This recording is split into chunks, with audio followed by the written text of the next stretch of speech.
बिस्मिल्लाहिर्रहमानिर्रहीम। अस्सलामुअलैकुम। Welcome to Mubashira academy. Students, आज मैं आपको क्लास 6 का मैथ स्टार्ट करवाऊंगी। क्लास 6 के मैथ की एक्सरसाइज 1.1 स्टार्ट करने से पहले मैं आपको सेट के बारे में बताऊंगी कि सेट क्या होता है, क्योंकि एक्सरसाइज 1.1 सेट से रिलेटेड है। तो स्टूडेंट्स, सेट की डेफिनेशन देखते हैं। अ set is a collection of well defined and distinct objects. Set जो है वो वेल डिफाइंड और डिस्टिंक्ट ऑब्जेक्ट्स का कलेक्शन होता है, यानी उनका मजमुआ होता है। अब ये वेल डिफाइंड और डिस्टिंक्ट ऑब्जेक्ट्स क्या होते हैं स्टूडेंट्स? वेल डिफाइंड वो चीजें जो जिनकी कोई प्रॉपर मीनिंग होती है, ऐसी चीजों को कहते हैं वेल डिफाइंड चीजें या वेल डिफाइंड ऑब्जेक्ट्स। और डिस्टिंक्ट ऑब्जेक्ट्स कौन से होते हैं? यानी ऐसे ऑब्जेक्ट्स जो वन टाइम से ज्यादा रिपीट ना हो, यानी सेट के अंदर जो भी एलिमेंट्स या जो भी ऑब्जेक्ट्स पाए जाते हैं वो सिर्फ वन टाइम आए और वन टाइम से ज्यादा वो रिपीट ना हो। तो ऐसे जो है वो वेल डिफाइंड और डिस्टिंक्ट ऑब्जेक्ट्स का जो मजमुआ होता है वो सेट कहलाता है। अब मैं एक एग्जाम्पल के जरिए से आपको समझाऊंगी। ये एक सेट है जिसको मैंने नाम दिया ए का। 1 2 3 3।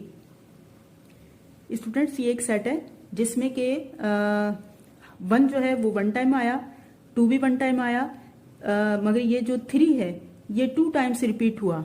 और अभी जो मैंने आपको बताया कि सेट जो है उसके अंदर जो पाए जाने वाले एलिमेंट्स या ऑब्जेक्ट्स हैं वो वन टाइम सिर्फ आने चाहिए, वन टाइम से ज्यादा रिपीट नहीं होने चाहिए। अगर कोई भी एलिमेंट या कोई भी ऑब्जेक्ट वन टाइम से ज्यादा रिपीट हो जाता है तो इसका मतलब है कि वो सेट नहीं है, नॉट सेट है। तो अब ये देखें, चूंकि ये 3 इसमें रिपीट हो गया, इस वजह से हम कहेंगे कि ये सेट नहीं है। अब एक दूसरी एग्जाम्पल लेते हैं।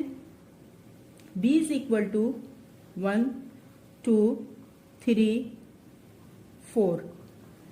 ये जो सेट है इसमें देखें आप, इसके अंदर जो भी ये डिजिट जो पाए गए हैं, जो भी एलिमेंट्स पाए गए हैं, सिर्फ वन टाइम आए हैं। 1 भी वन टाइम आया, 2 भी वन टाइम आया, 3 भी और 4 भी सिर्फ वन टाइम आया है। तो सेट की जो रिक्वायरमेंट है उस पे ये सेट पूरा उतर रहा है। जैसे कि मैंने आपको बताया था कि सेट के अंदर पाए जाने वाले जो भी ऑब्जेक्ट्स हैं वो सिर्फ वन टाइम आने चाहिए, वन टाइम से ज्यादा रिपीट नहीं होने चाहिए। तो इस तरह से ये जो बी है ये सेट है, ये सेट कहलाएगा। तो ये जो स्टूडेंट्स है ये सेट का सैंपल होता है, ब्रैकेट, इसको हम ब्रैकेट कहते हैं। तो जब भी हम कोई भी सेट बनाते हैं तो स्टार्ट में ये ब्रैकेट लगाएंगे और सेट के एंड में भी ब्रैकेट लगाएंगे। और सेट के अंदर पाए जाने वाले ये जो मेंबर्स हैं, इनको मेंबर्स भी कहते हैं, एलिमेंट्स भी कह देते हैं, ऑब्जेक्ट्स भी कहते हैं। इनको हम कॉमास के थ्रू सेपरेट करेंगे एक दूसरे से, सेपरेटेड बाय कॉमास।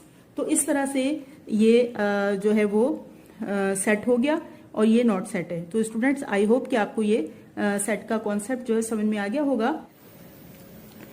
अब मैं आपको टेबुलर फॉर्म के बारे में बताऊंगी। सेट की मुख्तलिफ फॉर्म्स होती हैं, उसमें से एक टेबुलर फॉर्म है। टेबुलर फॉर्म क्या होती है? All the elements of a set are listed within bracket and separated by commas. This form of describing a set is called tabular form. यानी सेट के तमाम एलिमेंट्स जो हैं वो इस ब्रैकेट में लिखे जाते हैं और उनको कॉमास के थ्रू सेपरेट किया जाता है। तो सेट की ये जो इस तरह की डिस्क्राइबिंग फॉर्म है इसको टेबुलर फॉर्म कहते हैं। अब मैं आपको एग्जाम्पल के जरिए से समझाऊंगी। A is equal to set of first 5 natural numbers.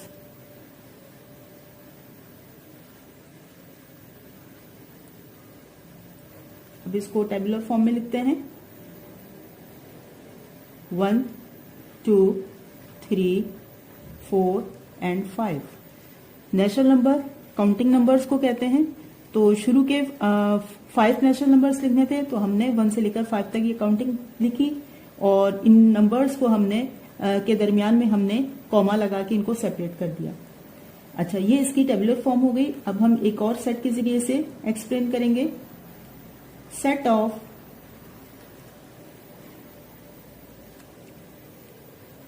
set of vowels of English alphabet.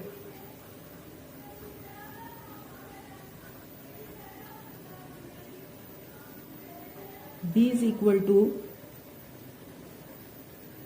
A, E, I, O, U. ये set of vowels of English alphabets बनाने थे हमको, तो वॉवेल्स जो हैं ये 5 होते हैं, हमने वो लिख दिए A, E, I, O, U। तो इस तरह से ये इसकी टेबुलर फॉर्म हो गई। स्टूडेंट्स, आई होप कि आपको मेरा आज का लेक्चर अच्छे तरीके से समझ में आया होगा। अगर आपको मेरा आज का लेक्चर अच्छे तरीके से समझ में आया हो तो आप मेरे चैनल को लाइक कीजिएगा, सब्सक्राइब कीजिएगा और अपने फ्रेंड के साथ शेयर कीजिएगा।